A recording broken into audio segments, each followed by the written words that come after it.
Hi everyone, Karis Johns here with you today, licensed marriage and family therapist.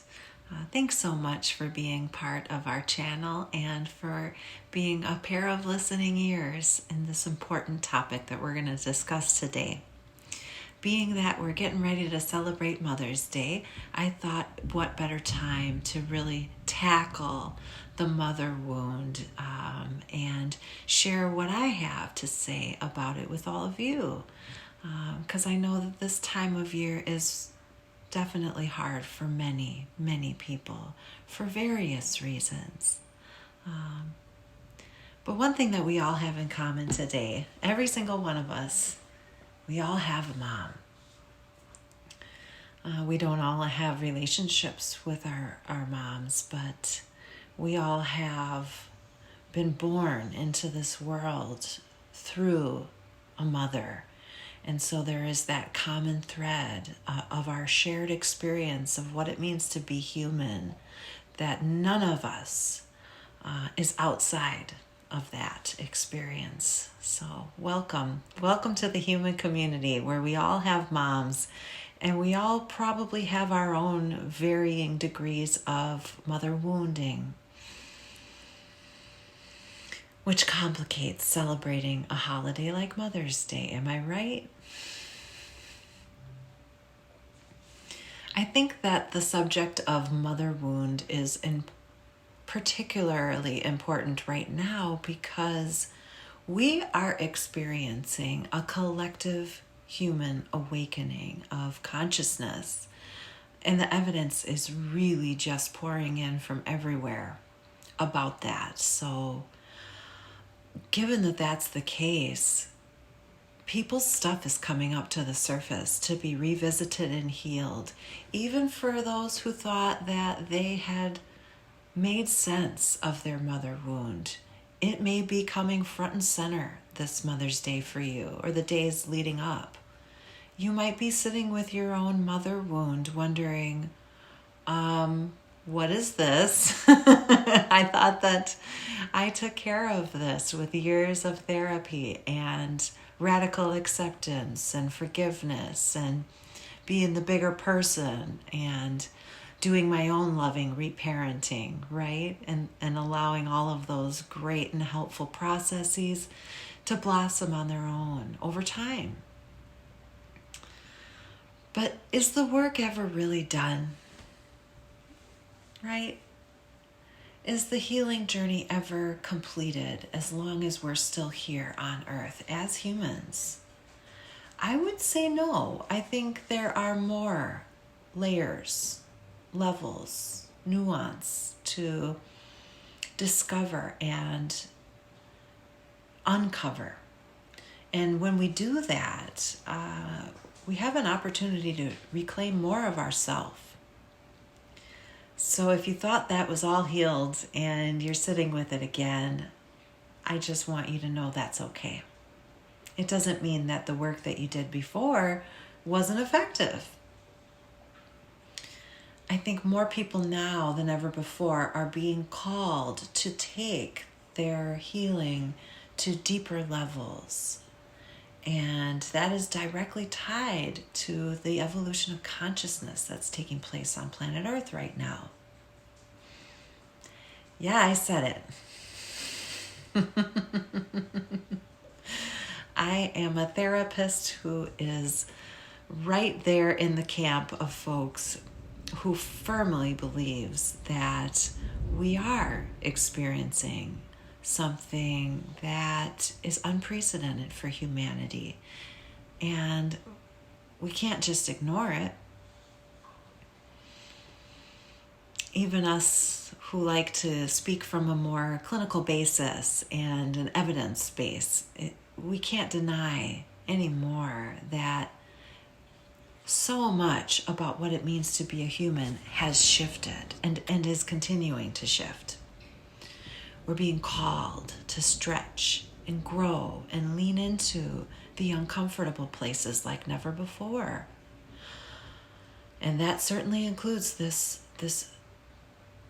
issue that we have with our moms. And I'm no different, okay? I too have a complicated relationship with my mom. So maybe we can start our conversation today with a gesture of compassion and self-reflection that will create the safety necessary to explore these themes in conversation on a deep level with an unguarded heart. Well, with that in mind, let's take and gently close our eyes. Allow our awareness to be in the internal spaces within us at this time. So closing our eyes and paying attention to our breath. We can take some nice, deep, cleansing belly breaths together now. And we'll do this by starting in slow through the nostrils and exhaling through the mouth.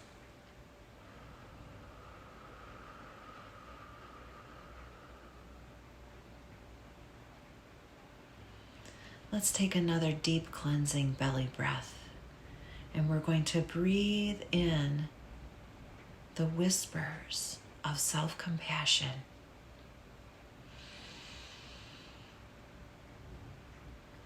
And we're going to exhale through our mouth the tones of self-judgment.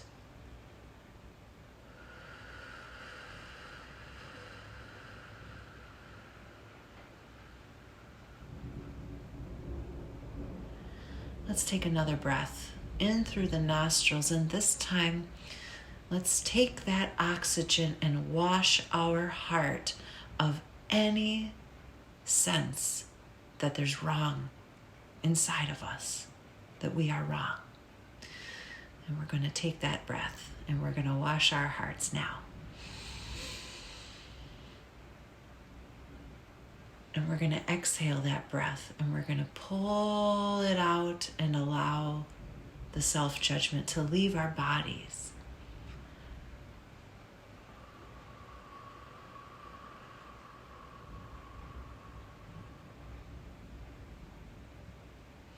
And we're going to take 2 more of those. We're going to breathe in the air that is going to wash our heart of any and all self-judgment. And we're going to exhale, holding our diaphragm out of our mouth, any and all last debris of self-judgment that we might have. So 2 more times with me.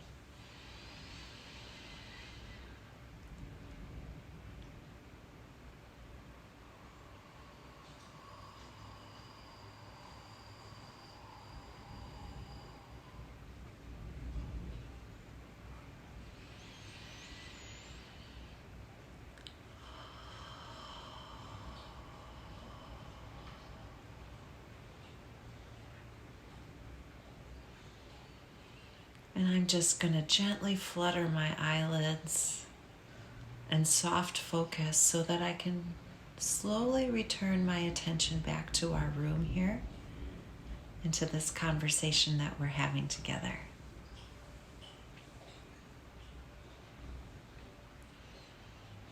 Gently noticing what it was like to go between worlds just now. From the internal to the external. Just one more moment being with our internal experience of releasing the pieces of shame and judgment that we place on ourselves.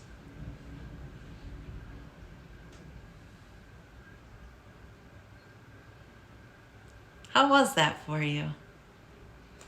Go ahead and communicate with the group. Feel free.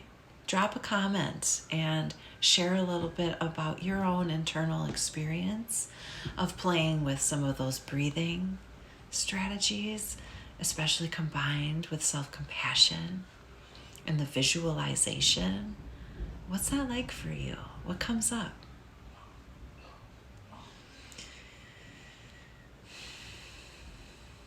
The reason I wanted to start us off that way is because for many of us, the complicated relationship that we have with our mom has been the place, the origin of our shame. And so right away, if we can start off by just shaking free of that just a little, I think it's ever so helpful. Because what we're going to talk about is hard, okay?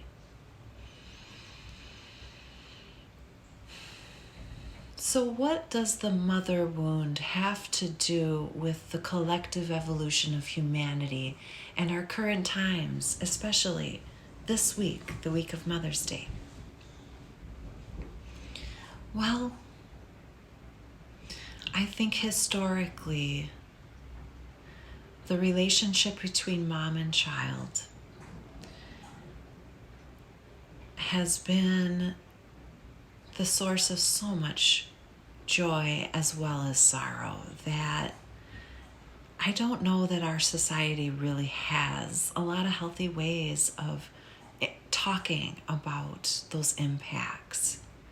It's so big, it's scary for people to even go there. And I also think that there's a certain amount of pressure that we put on each other and ourselves to have a good standing relationship with our mom and to feel good about Mother's Day. And for a lot of us, that's just not where we're at. And we have to give ourselves permission to be where we're at in those relationships without shame, okay?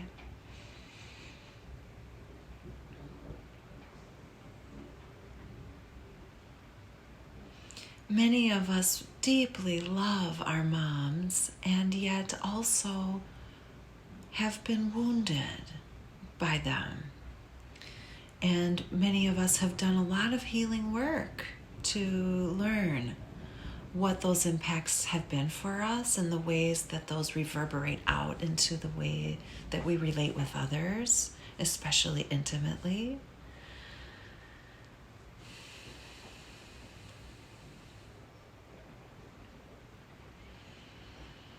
And now is a time when we're being called to look more deeply at those wounds and clear more of what is there than we have in the past.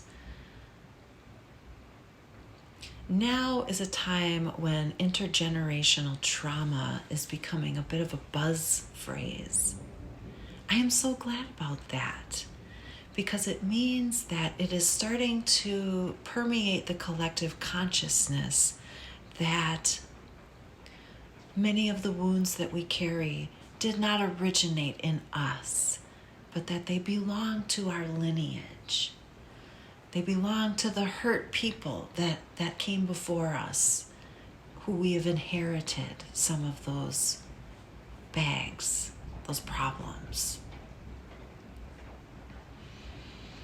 There was a time in our collective history that we did not acknowledge that.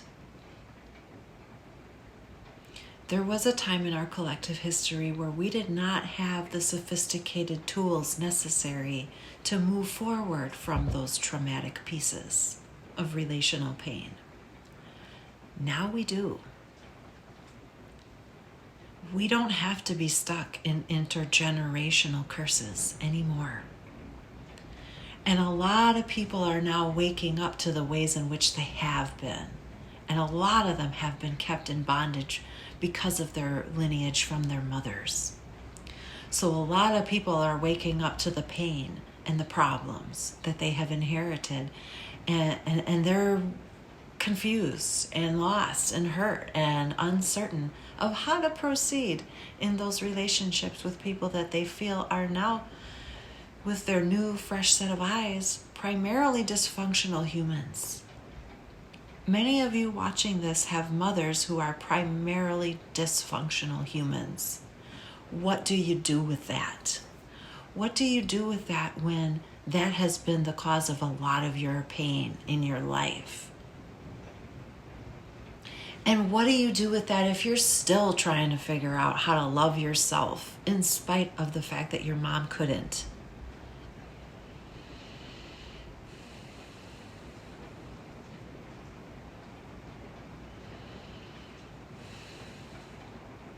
What I want to tell you, and there will be those of you who really resonate with this, and those are the ones I'm speaking to right now.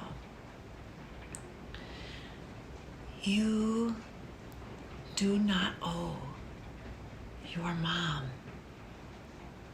anything.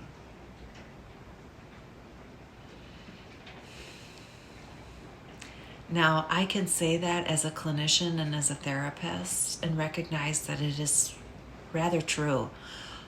But I can say it as a human. I can say it as a Karis, a daughter of a mom, and I have my own layers of internalized shame and negative thinking that tell me that, do I have the right? Do I have that right to feel that way? Right? So the doubt sets in. You might have noticed that as I said that. As I said, you don't owe your mom anything. You might have noticed that there was a part of you that was like, pretty sure I do. Pretty sure you're wrong, lady.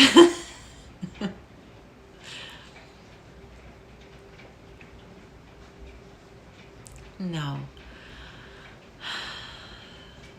We may not owe our moms anything. Most of us feel obligated and feel a sense of good and right human moral duty to be loving toward our moms and to be honoring of the relationship and the gifts that our mom has given us, the gift of life being first and foremost, right? So I'm not trying to discount any of that. Those things are real too. We have those real senses within us that this is our duty, and I don't think you're wrong for feeling that. But there are some of you watching who have been propelled onward in your relationship with your mom out of a misplaced sense of duty. And the things that you have done to maintain that relationship have actually caused you to suffer. There are those of you who have been in a relationship with your mom that has been one-sided, and you have been holding that relationship up. And you may be feeling like that will still be your duty come Sunday, and I guess I just want to give you permission to notice that. I want to give you permission to ask yourself, if whatever it is that I'm doing to acknowledge and honor my mom is causing me to self-abandon or is causing me to suffer unnecessarily, inordinately, then you get to call those behaviors into question and to reconfigure your behaviors. You get to not abandon you, I guess is what I'm trying to say. And for many with a mother wound, that has never occurred to them.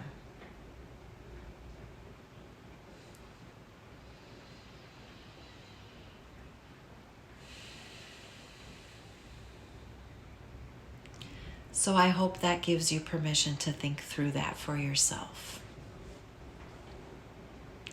But I am somebody who truly believes in being the bigger person and offering ourselves the gift of loving forgiveness for others, forgiveness to others, but which is a gift for ourselves, right?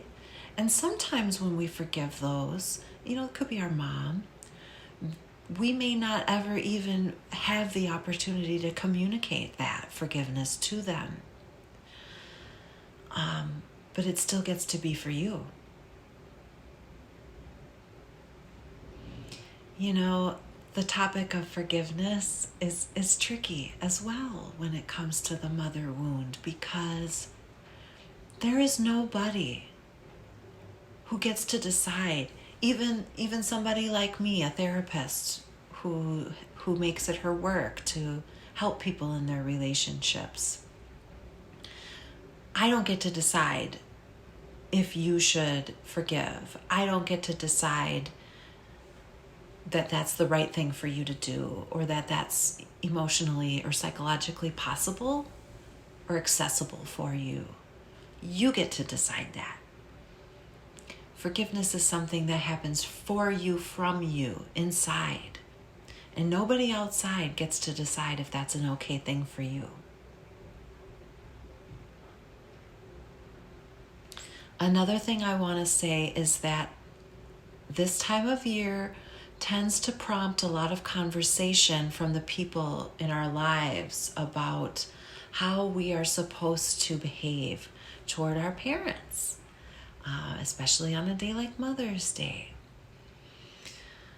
You will probably hear, if you have a troubled relationship with your mom, and others know that, you may hear feedback from people, well-meaning, well-intentioned feedback that is encouraging you to be that bigger person and to offer the gifts of compassionate gentleness and forgiveness, or to just in some way do your duty, right? Do the thing that you're supposed to do as a son or daughter.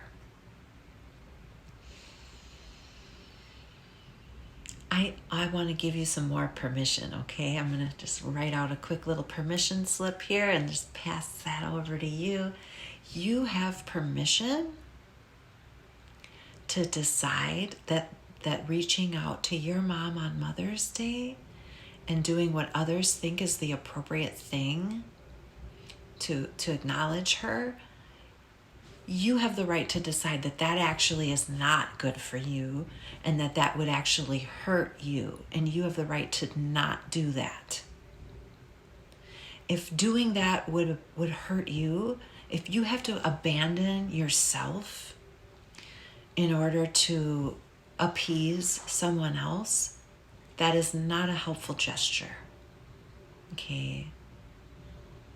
Even though people might tell you that that's what you should do, do not should on yourself, okay? Don't do it on Mother's Day, and don't do it any other day of the year, okay? No more shoulds. But if you should feel so inclined to offer up a gift of gentleness, communication, forgiveness, love, consideration, acknowledgement, appreciation, gratitude, awe to your mom on Mother's Day, I would empower you to do that as well. And just know you are putting good into the world when you do that. And if you should happen to do something loving like that for your mom, and you are not able to receive the kind of feedback that would have felt validating or healing, if she is not able to acknowledge you or meet you where you are with your gesture, please know you have my heartfelt compassion.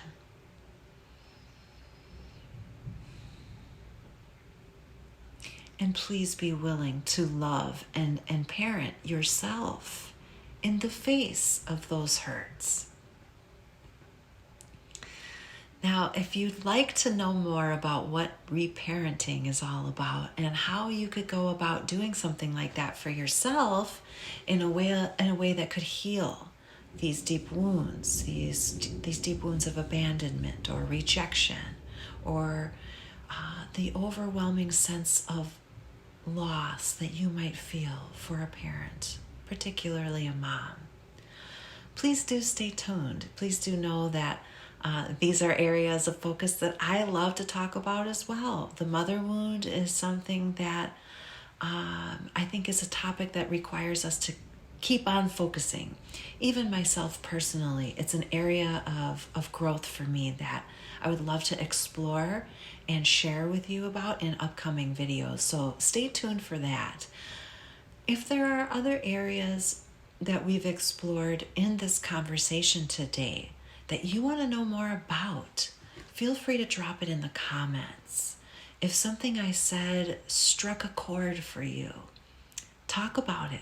Mention it in the comments, and I'd love to be able to generate a conversation that carries forward. Well, with that said, I really want to thank you for being part of this community, this small but growing community that's just off to a brand new start, and it's a fresh newborn baby kind of thing. I just love it. And I make a promise to you that I will nurture and take care of this little baby, this little community that we're building here, and this channel, so that goodness can be shared and partaken by all here. So thank you. Thank you for being a part, and I look forward to reading your comments and learning more from an ongoing conversation that surely will form off of this topic, because I know it's a big one. Thanks for being a part of it. Take care. Bye-bye.